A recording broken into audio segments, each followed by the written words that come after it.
return a touchdown close to your hometown. What were the emotions that came with that today?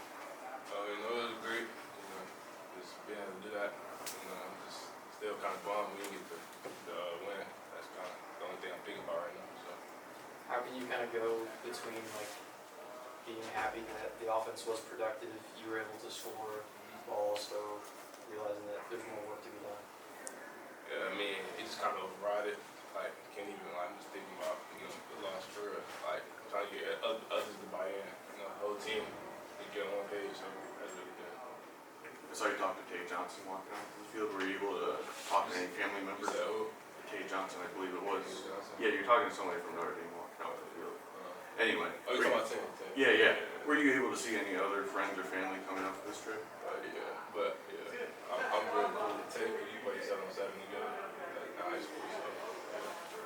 Manny, what are you most disappointed in from a defensive standpoint tonight? The points was on the board, not winning. It's as simple as that. We didn't go out and execute the job that we had to do, and when you don't do that, you're disappointed in everything, the whole collective performance. So. Coach Odom said it felt like you guys were just a little slow, like you're playing kind of a step behind. Did it feel like that to you on the field tonight? I mean, yeah. I mean, it felt like we weren't on the same page a lot of times, but it just come with getting better at picking up certain things that we thought we might have had there or that we saw but didn't say nothing about. There's a lot of things that you can change to change that, but I do feel like maybe we must have been behind a lot. Ryan, with the team struggling to run the ball, you sort of put the game in your hands. Just talk about your 99% of the passes you were able to hit. Yeah, I think we definitely want to be able to run the ball. But if we can't, we have great receivers. So, we've definitely got good options throwing the ball. I think we made some plays, but I also think there were a lot of plays to be had that we didn't make in the passing game. I think there's just a lot of stuff we got to clean up and get better at. We've got the bye week to do that, so we're using a lot. Well, what did Barry Odom tell you after the game in the locker room? We just talked about how we're going to treat the bye week and what we have to do to fix this. Ryan, Nitro's had touchdowns in multiple games. What makes him someone who, when you see him open, you just want to get him the ball? Right. Well, Nitro's a hard worker, and he's confident, which is always really good. It makes it easy for me to have confidence in him. He's a great route runner. He's a competitor. He wants to make plays. He wants to be really good, and that's really important. How early, with him getting to Purdue, can you kind of see that he might be a difference maker in the offense? I would say as soon as we both got to campus in May, we were throwing with each other and getting some timing down, and I knew that he was going to be a good player. You guys have this lightning delay thing figured out at this point? Did the last week help you guys at all as far as how to get through that, how to best use it to come back out into the end of the first half? Yeah, I thought so. I thought, it's kind of a weird thing to have experience with, but, we had done it before. So it kind of just felt like it was a normal thing. I think we treated our routine similar to how we did last week. We had food, hydration,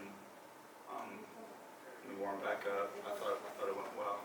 I assume at some point they switched over and started treating it more like halftime as far as talking with coaches and stuff like that, or was that already going on? I mean, they gave us the go that it was being treated as a halftime, and that once we came back out, we're going to treat the time left over for the first half as if it was just second half, basically. So we basically mentally transitioned to being ready to play a second half of football and treating it as so. And that's what we tried to treat halftime like, to where we were just going to go out and play the rest of the game and try to do our best. Manny, it's 2 weeks in a row where the opponent didn't punt against you guys. how do you use this bye week to kind of get connected and get right defensively to start forcing teams off the field? Well, I think that shows that we need to have some emphasis on certain areas. Like you said, they haven't been punting, so that just shows that when we get in those third down, fourth down situations, that we gotta capitalize. We gotta have a little more drive to finish what we started and get off the field. And that's the main thing that we gotta stress to the guys right now is that, like, when we get in those critical situations where we have a chance to get off the field and get our offense back on, we just gotta take it and go get it done. Talk about catching the touchdown pass, Ryan. It's a play we practiced this week.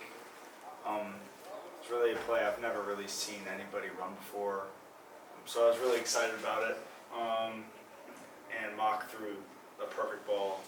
I don't think he threw a ball that good all week in practice, so it was awesome to see that work out for us. It was nice not to have a defender draped on you as the ball was on its way there as opposed to. Yeah, it was awesome. I handed the ball off, felt the corner come down, and I knew I was going to be pretty open. So, Nitro, what does that mean for an offense when you know the coaching staff is willing to be bold like that and take those chances and take those shots? You know, we practice it all week, really. So when you practice it all week, it becomes like natural. Like, you know, it just gives you confidence and stuff. We got a great offense coordinator too, as well. So. Friday, you guys had a fake punt, I think, in the second quarter. What does that do for you as a team when you're able to get 10 yards for a fake punt? And you take that. It is shifting, I'd say. It's more confidence. It's just for the offense. Get the job done. Yeah. It was as far as sideline. Yeah, it's great to bring the energy up and get some enthusiasm going on the sideline. I feel like it's important for the team to take that and keep on running with it and, you know, celebrate each other for taking the leap of faith or courage and getting the job done and executing it the right way. So it was a good time to see that. I'd also say it's really encouraging as a player to know that your coach will take risks like that and have like the belief in you that whether either way that it goes, he believes in us. So I think it means a lot that he's not afraid to do stuff like that. More questions? Nitro, you mentioned confidence a few times. How do you feel like confidence helps you on the field? I mean, if you don't got confidence, you really can't do nothing. Like, not just like off the field, on the field, whatever. Like, I just feel like if you don't got a good mindset to do something, then it's not gonna happen. Did you feel confident like since day one in this program? Yeah, for sure. Yeah. Where does that confidence in yourself come from? Like just release to the reputation, like how hard I've worked since a kid, and just what I've been through. I said. Manny, whatever defensive flaws you have, you've also seen two of the nation's best offenses in back-to-back weeks. And that maybe be a silver lining as that exposes where your weaknesses are, and there's still a lot of football season left that you can go out and get better from this. I mean, yeah, like you said, it's good to see where we might have some weaknesses, see where other teams might try to pick up certain tendencies and see where we can also and try to target us there in other weeks. So it helps us to go back to the drawing board and make sure we emphasizing and stressing the points to get the stuff fixed that we need to get fixed, of course, and just keeping everybody on the same page, making sure we're all in one accord, getting all those things fixed, and being ready for the things that maybe we didn't see in these weeks. So, I mean, I think it's good that we went against a few great offenses. It'll be good to help our defense out. Manny, what does losing TJ mean for the Stevens?